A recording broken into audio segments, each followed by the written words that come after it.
Selain Assalamualaikum warahmatullahi wabarakatuh. Perkenalkan, nama saya Wipa Oktaviani.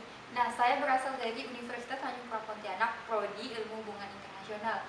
Kali ini di sini saya akan menjelaskan mengenai poin yang akan saya jelaskan. Yang pertama ontologi, yang kedua epistemologi, yang ketiga aksiologi, yang keempat siklus keilmuan, dan yang kelima adalah cara membuat hipotesis. Nah, langsung saja yang pertama saya akan menjelaskan apa sih yang dimaksud dengan ontologi tersebut. Nah, ontologi berasal dari bahasa Yunani yang terdiri dari dua kata. Yang pertama ontos, yang kedua logi. Ontos adalah artinya ada, sedangkan logi artinya ilmu. Jadi, kalau misalnya ontologi secara umum atau secara harfiah meliputi apa itu hakikat dari ilmu yang akan diteliti seperti objek. Terus kemudian ontologi juga memiliki pengertian seperti adanya kebenaran dan kenyataan yang inheren dengan ilmu pengetahuan, yang kemudian ontologi juga tidak dapat terlepas dari adanya persepsi filsafat itu sendiri. Nah, ontologi menjawab tiga pertanyaan. Yang pertama, apa sih objek yang akan ditelaah atau diteliti pada filsafat itu sendiri. Terus yang kedua, bagaimana wujud hakiki dari objek yang akan diteliti atau ditelaah itu sendiri. Nah, kemudian yang ketiga ini merupakan kaitan antara poin pertama dengan poin kedua, yaitu adanya kaitan antara objek dan cara berpikir manusia. Baiklah, setelah menjelaskan ontologi tadi, saya akan memberikan penjelasan yaitu epistemologi. Epistemologi terbagi menjadi dua di bahasa Yunani. Yang pertama episteme, yang kedua adalah logos. Episteme artinya pengetahuan dan logos artinya ilmu. Jadi epistemologi singkatnya adalah sebuah ilmu pengetahuan. Namun menurut Blackburn, epistemologi adalah sebuah teori pengetahuan yang hakikatnya berasal dari pengetahuan yang dimiliki oleh manusia yang realitas dan dapat dipertanggungjawabkan nilainya. Nah, epistemologi juga memiliki tiga jawaban yang epistemologi juga memiliki tiga jawaban yang ingin dijawab. Nah, yang pertama, apakah berasal dari mana sih sumber-sumber pokok dari ilmu pengetahuan itu sendiri? Nah, kalau poin pertama yang ini biasa juga disebut dengan origins, atau berasal dari mana sih ilmu pengetahuan yang diketahui oleh manusia. Terus kemudian yang kedua adalah watak dari pengetahuan itu sendiri,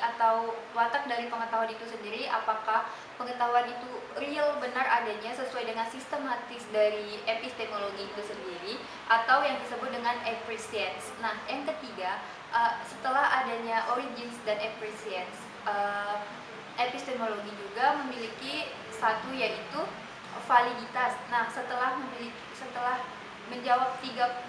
ada dua pokok pertanyaan tersebut, epistemologi juga ingin menjawab validitas dari pengetahuan yang dimiliki oleh manusia. Tadi saya akan menjelaskan mengenai aksiologi. Nah, aksiologi dibagi menjadi dua bahasa dan berasal dari bahasa Yunani juga.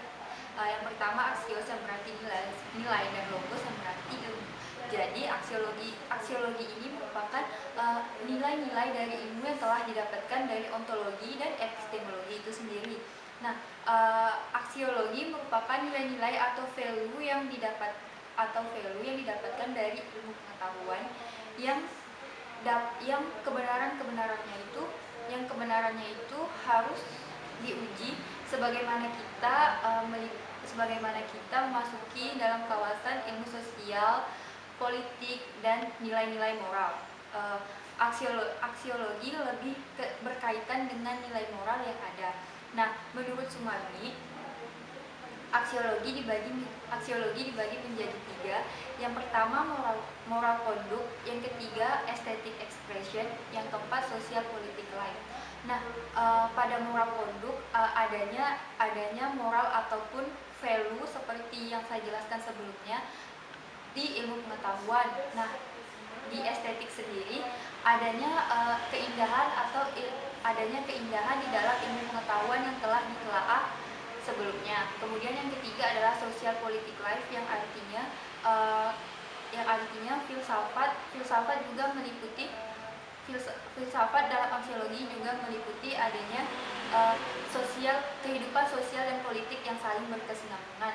Nah, seperti epistemologi dan ontologi tadi, aksiologi juga menjelaskan, aksiologi juga memiliki pertanyaan pokok yang dapat dijawab. Yang pertama adalah untuk apa sih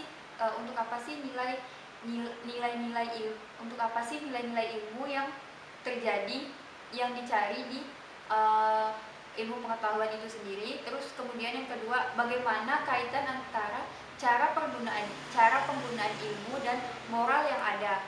Nah, yang ketiga adalah bagaimana penentuan objek pada ontologi tadi dan kaitannya dengan moral yang akan dipertanggungjawabkan di aksiologi.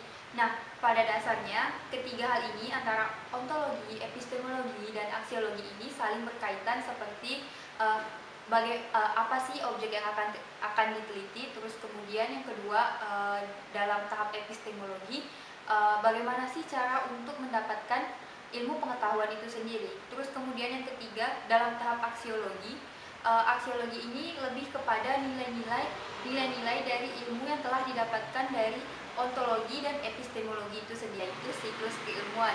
Nah, siklus keilmuan pada filsafat dibagi menjadi empat poin. Yang pertama adalah generalisasi, yang kedua adanya teori, yang ketiga hipotesis, yang keempat fakta. Nah, dalam siklus keilmuan ini sendiri, kalian dapat mulai dari mana aja. Nah, kalau misalnya saya akan memulai dari adanya generalisasi atau fenomena. Nah, dalam tahap generalisasi atau fenomena, saya akan mencari fenomena apa sih yang paling berkaitan dengan bidang saya, seperti hubungan internasional. Nah, saya akan mencari fenomena tersebut. Nah, kemudian setelah mencari fenomena yang berkaitan dengan bidang keilmuan saya akan mencari teori yang dapat digunakan untuk menganalisa fenomena tersebut. Misalnya, dalam fenomena tersebut saya mengambil dinamika kerjasama Daniel Stegrud dengan Indonesia pada tahun Cina dengan Indonesia pada tahun 2014 hingga 2017. Nah, saya mengambil teori yaitu rational choice dan the new security concept-nya Cina. Nah, karena kedua teori tersebut dapat digunakan untuk menganalisa fenomena yang saya gunakan. Nah, kemudian dalam teori ini sendiri terbagi lagi nih menjadi tiga, yaitu adanya grand theory, small theory, dan middle theory. Nah, dalam penggunaan baik grand, middle maupun small theory ini,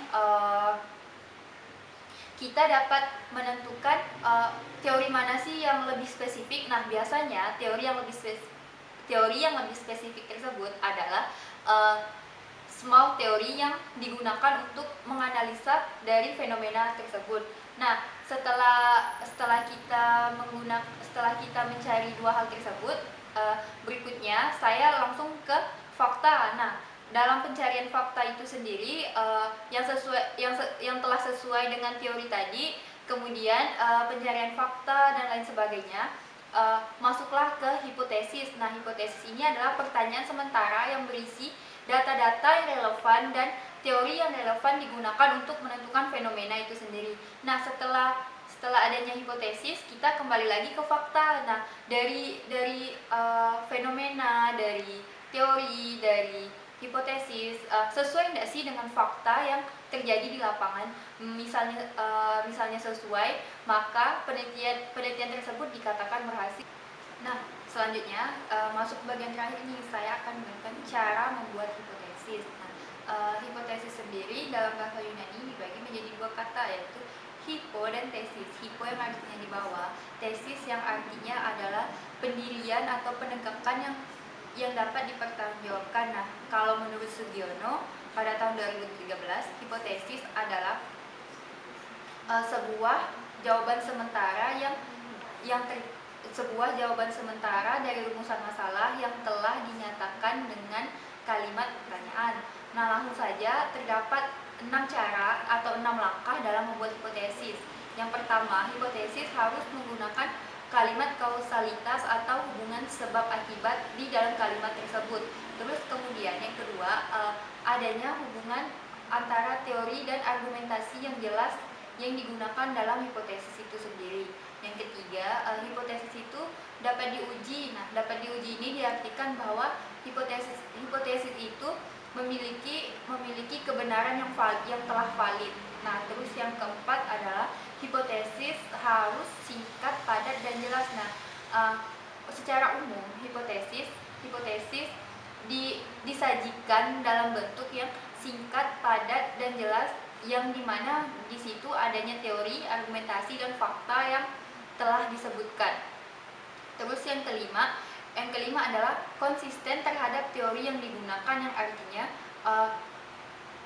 artinya para penulis telah menyebutkan teori di bab sebelumnya dan digunakan di hipotesis sebelumnya.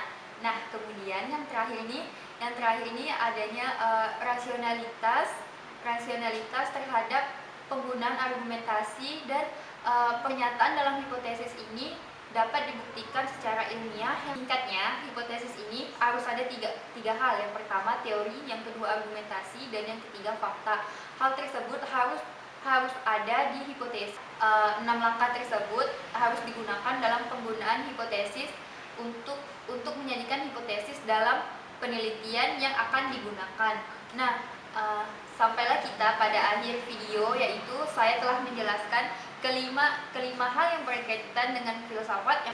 Semoga teman-teman dapat mengerti dengan penjelasan saya. Apabila ada salah kata, saya minta maaf. Sampai bertemu di video selanjutnya. Dadah.